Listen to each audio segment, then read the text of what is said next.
Arcade sticks remain an object of fascination, whether it is about playing those arcade classics or pulling off any of your favorite combos in a popular fighting game.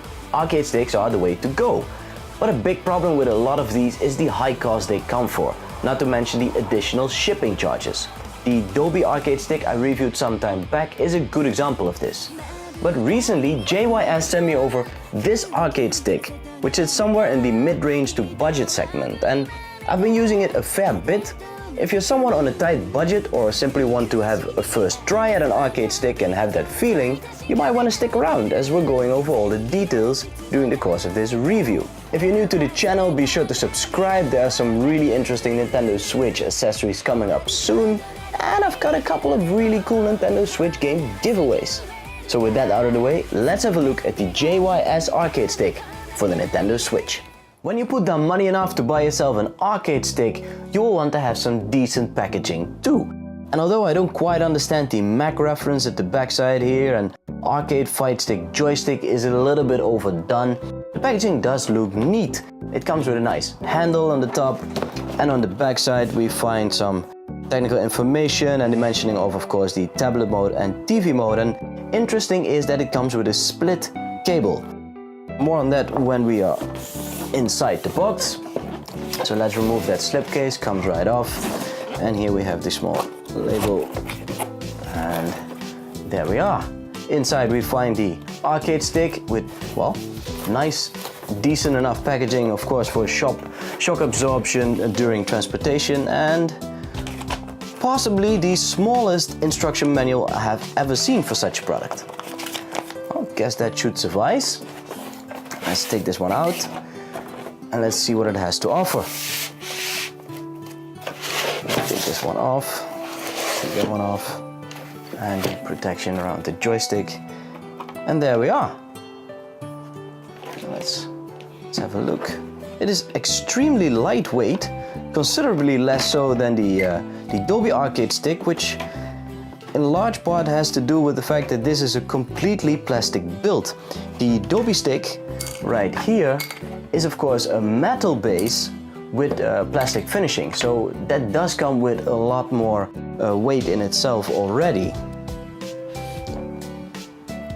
There are two handles, one on either side, rather shallow but good enough to move it around the house, and the faceplate of the stick feels a little bit out of place. It's more a design you would expect with something like Wii Fit, for example, instead of an actual fight stick.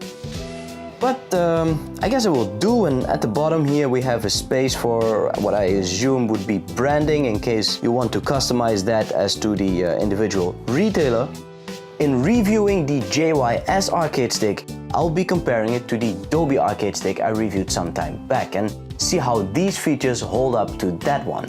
And starting off with the joystick, it's very interesting that this joystick is significantly shorter than the Dobby one.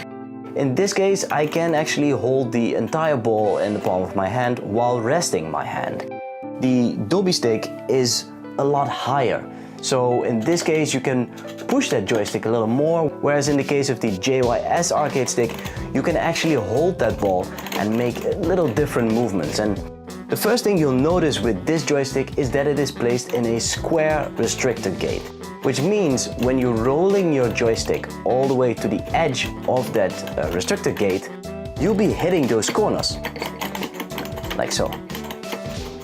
So if you have a rolling combination, you might want to stay inside the restrictor gate, at the heart of it, which is significantly more difficult. Now the Dobby arcade stick has a round restrictor gate, so there you have a lot more freedom of movement and it's easier to execute some of those half circles or quarter circle combos. However, a big advantage of the JYS arcade stick over the Dobby version is the way to switch between the various functions for the joystick. In fact, for the Dobby stick, even though it is aptly detailed in the manual, I was unable to change the joystick, which is mapped originally to the left joystick into a D-pad or into the right or original C-stick. In the case of the JYS cabinet, it couldn't have been simpler. Simply move the slider in the top right-hand corner here to the left to activate the D-pad mode, keep it in the middle for the default left joystick, or slide it all the way over to the right to enable the right joystick mode.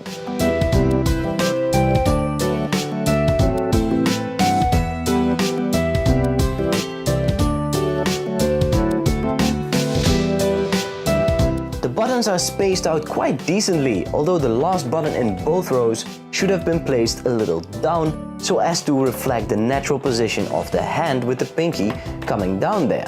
So you have to adjust your position just ever so slightly, something which has been thought about carefully in the case of the Dobby stick, where it's just easier to connect with.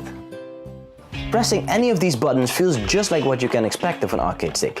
Although compared to the Dobby stick, these buttons do feel cheaper, having less dampening, therefore producing more sound and overall just a less polished finish. But in both cases, the button naming should have been adjusted to the Nintendo Switch's naming, especially the L, R, ZL and ZR buttons.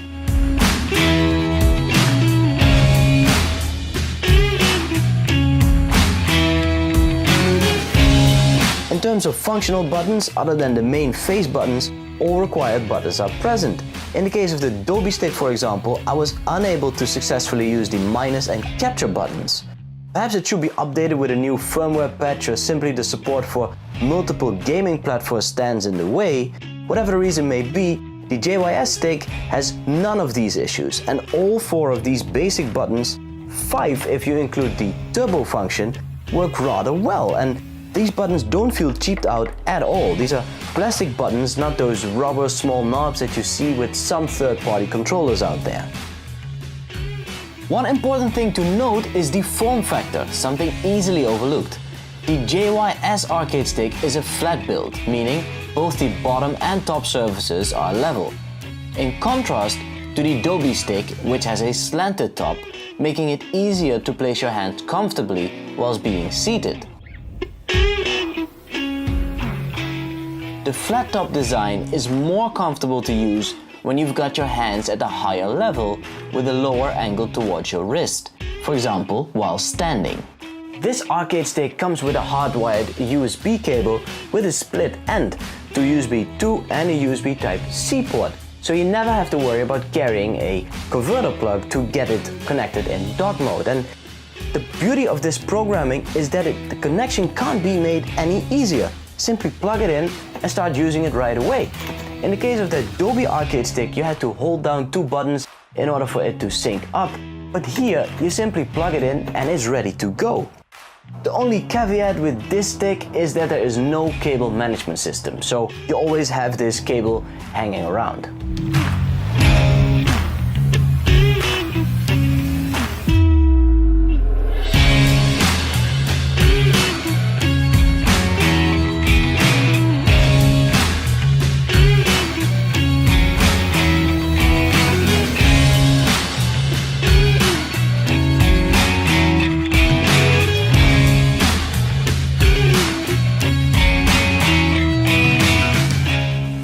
Probably the best way of putting an arcade stick to the test is by playing a good old-fashioned fighting game. And we're going to be playing some BlazBlue Central Fiction, which I've reviewed recently. If you've missed out on that video, be sure to check it out. It's a fantastic game.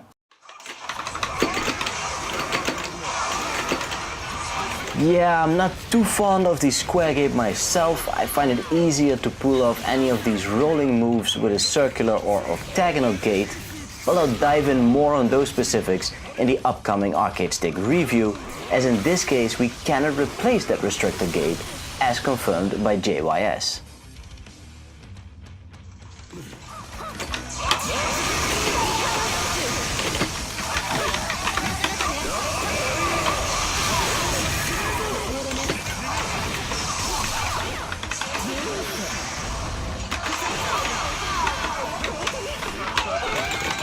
One issue I have with this joystick itself is that the ball loosens quite easily, so I have to screw it back on a little more often than I would like to.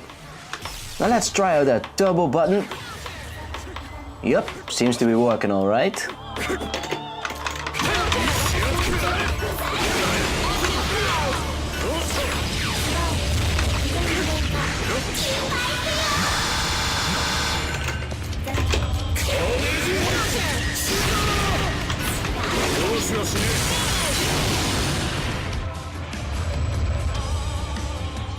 The JYS arcade stick for the Nintendo Switch is a very interesting product indeed.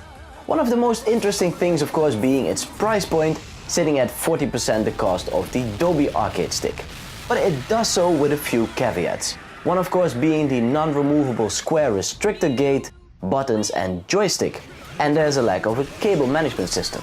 But in turn it's very easy to connect to your Nintendo Switch, whether in docked or handheld mode, and switching between your left and right joystick and D-pad mode is very easy and straightforward. And especially that D-pad mode in combination with that square restrictor gate makes it very comfortable to play those old arcade games. As mentioned before, if you're someone on a tight budget or are simply wanting to have a try at an arcade stick for the first time, I don't think you can go any better than this. It's a really good stick for that worth. But if you have a little deeper pockets or you're planning your way up to Evo, you might want to hold off and save up for some other arcade stick, as this will hold you back for a lack of options. Now, on a side note, I am currently working on a design for a new premium arcade stick together with a big manufacturer here in St. Gen. I've recently finished up the artwork for the faceplate and it should be hitting the market in about a month or so. So be sure to follow me on Twitter, as I'll be posting updates on that end right up until the review right here on the channel. And ladies and gentlemen, that's gonna do it for today. If you enjoyed this review, be sure to hit the like button and leave a comment in the section down below. And I will see you next time.